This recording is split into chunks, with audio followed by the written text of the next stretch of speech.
So yesterday we put on our G for April, and in May we were looking at bright colours, and so I've already gone ahead and cut out a letter I from a bright coloured fabric. Just want to measure across to make sure my positioning is correct.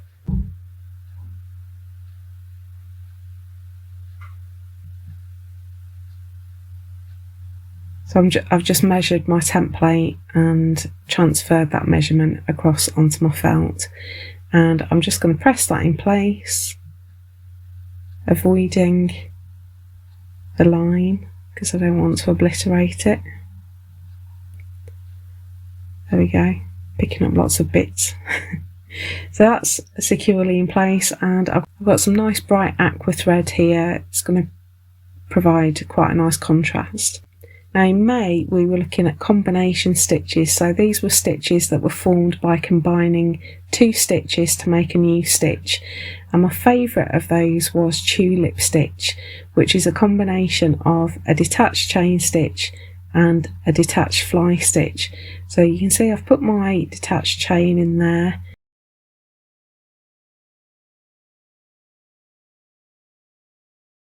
and now I'm going to come up at the corners of my eye and slide my needle underneath that anchor stitch at the bottom of the chain stitch there, and then go back up to the next corner, and that gives me a tulip stitch. So it's that little detached chain with a fly stitch through the middle, and I'm going to make a chain of these working vertically.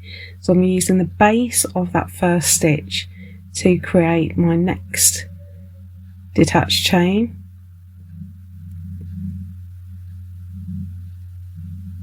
and then I can bring my fly stitch through.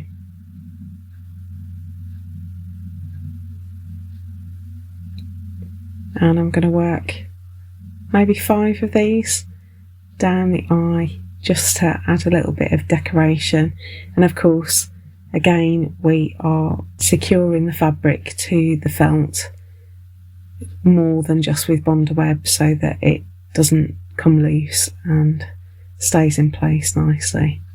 Or maybe I'm going to get 6 in here. There we go.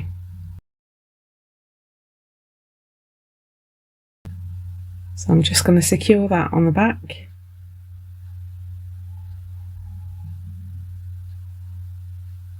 You can see all the trails from my French knots from yesterday. Just snip that off, and that's our letter for May. So that's bright colours and combination stitches. Really like that one. Bring it up close, nice.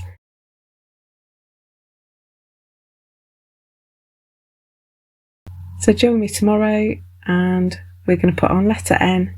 I'll see you then. Bye.